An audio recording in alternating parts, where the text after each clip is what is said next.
इसी प्रकार की थी जैसा नाम है। कुछ उसमें सद्गुण हैं, कुछ उसमें बुराइयां हैं। दोनों ही प्रकार के लक्षण हैं। पहली बात, सौभाग्य स्थापिका नित्यम सुंदरी शुक्लोद्भवा। उस ब्राह्मणी में कुछ गुण थे, कुछ दोष थे। जैसे कुछ प्रकाश कुछ अंधेरा। दोष तो यह था कि जिद्दी स्वभाव की थी, हठीले स्वभाव की थी, दुराग्रही थी। किसी बात की हट पकड़ ले तो छोड़े नहीं।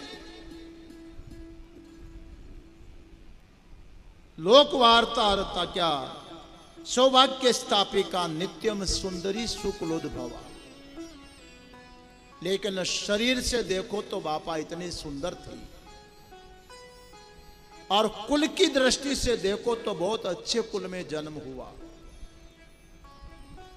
शरीर सुंदर है, परंपरा बहुत अच्छी है, लेकिन हठीले जिद्दी स्वभाव की है। अपने मन में जो आ गई वही करेगी। अब सोचो माता बहनों और भाइयों, किसी का शरीर सुंदर हो मगर मन सुंदर ना हो, विचार सुंदर ना हो, कैसे मालूम पड़ेंगी बोलो?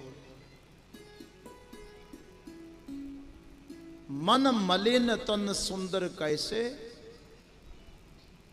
विसर्स भरा कनक घट जैसे। अगर कोई सोने का कलश बना ले, कल जैसे तांबे के कलश में जल लेकर के आए, बड़े लोग सोने का कलश बना ले। अब सोने का कलश बनाया पर उसके भीतर में शराब भर दी जाए। कलश तो बहुत महंगा है, बहुत सुंदर है, पर भीतर में तो शराब भरी हुई है, विनाशकारी साधन भरा पड़ा है। जिस व्यक्ति का शरीर सुंदर हो और विचार सुंदर ना हो, तो आप समझ लो कि घड़ा तो सोने का है, पर भीतर में तो शराब भरी पड़ी है, जहर भरा पड़ा है, विष भरा हुआ है। यही दोष था धुंधुली के अंदर। और कमी थी लोकवार्ता रता क्रूरा। बातों नहीं बहुत थी, चुप रहना नहीं जानती थी। निर्दयी स्वभाव की थी, किसी पर दया नहीं आती थी। छोटी छोटी बातों पर वैसे ही दांत निकालती रहती थी, हंसती रहती थी। मगर घर का काम करने में तो एकदम मास्टर। घर के बर्तन देखो, घर का आंगन देखो, व्यवस्थित देखो, बिस्तरों को देखो, कपड़ों को देखो, और पूरा गुलदस्ते की तरह घर खिला हुआ है। घर की साफ सफाई में बहुत कुशल थी। गुण भी था, कृपणा कलह प्रिया, मगर दोष ये था कि कंजूस थी। चमड़ी जाए पर दमड़ी, एक नंबर की कंजूस। और कलह प्रिया, झगड़ा करना तो उसको इतना अच्छा लगता, और दूसरे का झगड़ा सुनना इतना अच्छा लगता कि पूरे गांव में, किस सास बहू में, ननद भौजाई में, देवरानी जिठानी में, भाई भाई में कुछ चल रहा है, उसको सब जगह की डाक उसके पास होती। पूरा कलह प्रिय थी। ब्राह्मण ब्राह्मणी अपने स्वभाव से जिंदगी पूरी कर रहे हैं। 50 वर्ष की जिंदगी निकल गई। दुर्भाग्य रहा कि अब तक संतान का सुख नहीं मिला, कोई संतान पैदा नहीं हुई। आत्मदेव ब्राह्मण ने संतान प्राप्ति के लिए बहुत सारे उपाय किए, डॉक्टरों को, वैद्यों को, नीम हकीमों को, तांत्रिकों को, मांत्रिकों को, देवी देवताओं को, सबको टटोल करके देख लिया, सफलता नहीं मिली, संतान सुख नहीं मिला। एक रोज आत्मदेव ब्राह्मण ने सोचा कि मैं गृहस्थ जीवन में हूं, अगर एक भी संतान पैदा नहीं हुई तो मेरे माता पिता का जो मेरे पर ऋण है वो कैसे उतरेगा। संतान पैदा करने का मतलब है मां बाप का ऋण उतारना। जिस प्रकार से माता पिता ने हमें पैदा करके अपना कर्ज उतारा, इसी प्रकार से आने वाले संतान का कर्तव्य है कि वो संतान पैदा करके अपने मां बाप का ऋण उतारे। मैं एक भी संतान पैदा नहीं कर पाया तो फिर गृहस्थ जीवन में जीने का क्या अधिकार है। एक रोज ब्राह्मण हताश होकर के अपने घर से निकल पड़ा। किसी जंगल में कोई पानी का तालाब बना हुआ था, पास में पेड़ था, वहां पहुंच गया, तालाब में पानी पिया, पेड़ के नीचे बैठा है।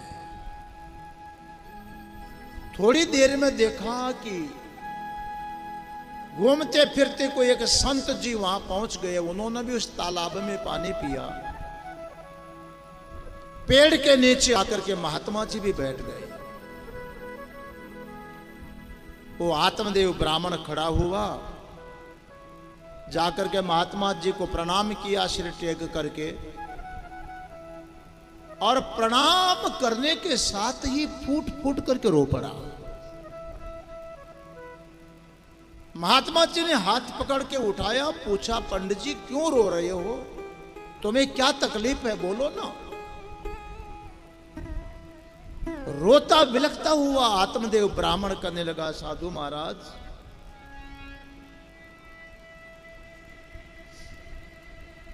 मैं आपको क्या बताऊं, मेरे दुख की बात क्या बताऊं।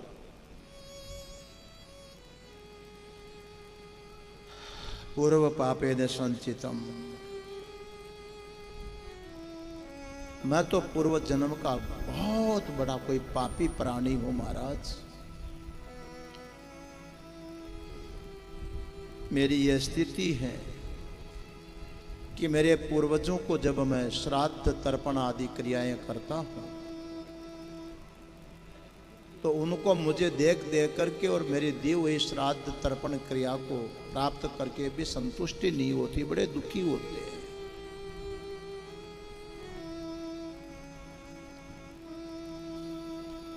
बड़े दुखी होते हैं। उनको इस बात की चिंता सताती है कि मैं मर जाऊंगा तो बाद में श्राद्ध कौन करेगा, तर्पण कौन करेगा, अरे गांव के भाइयों छांट कौन भरेगा। पूर्वजों के प्रति उनको चिंता कौन करेगा। कोई संतान नहीं है। इतना ही नहीं महाराज, मेरे द्वार पर कोई ब्राह्मण साधु संत आ जाएं और कुछ दान दक्षिणा देने लगूं,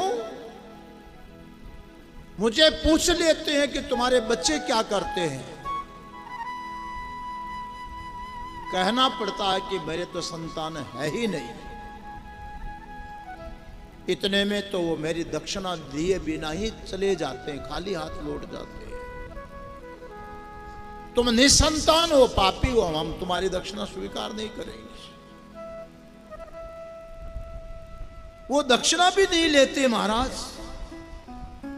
इसलिए मैं संतान नहीं होने के कारण बहुत दुखी हूं और आज इस जंगल में तो मरने के लिए आया हूं, मरने के लिए आया हूं। ये बात संत ने सुनी तो उनका सिर हिल गया। नहीं, गलत, मरने के लिए। ब्राह्मण बोला, महाराज मैं क्या करूं, जी करके करूं भी तो क्या करूं, दिग्जीवितम प्रजाहीनम दिग्गृहम च प्रजाम विना। जब गृहस्थ होकर के भी संतान पैदा नहीं कर पाया तो मेरे जीने को तो धिक्कार है। किसके लिए जी रहा हूं? बहुत शानदार कोठी बंगला मकान बनाया, रहने वाला तो पैदा ही नहीं हुआ है, धिक्कार है ऐसे भवन को। बड़ी धन संपत्ति इकट्ठी हुई है संत जी,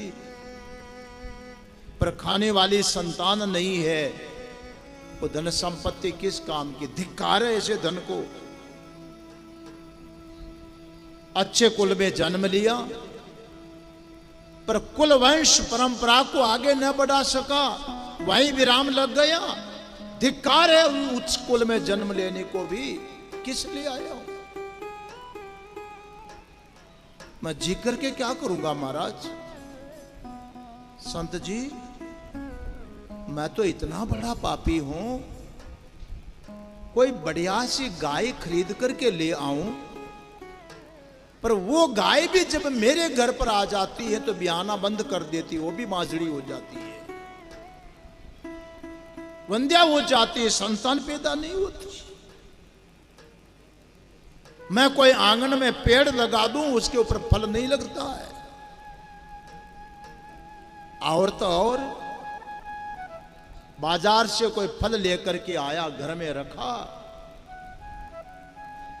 शाम को रखा, सवेरे देखा तो सड़ा हुआ मिलता है। ऐसा महापापी प्राणी हूं महाराज मैं, जी करके क्या करूंगा? मरने के लिए आया हूं। ब्राह्मण ध्यान दीजिए माताओं सज्जनों, वो ब्राह्मण अपनी वेदना, अपने पीड़ा, अपने विचार महात्मा के सामने रख रहा है, और वो महात्मा ब्राह्मण के ललाट के कर्म के अक्षर पढ़ रहे हैं।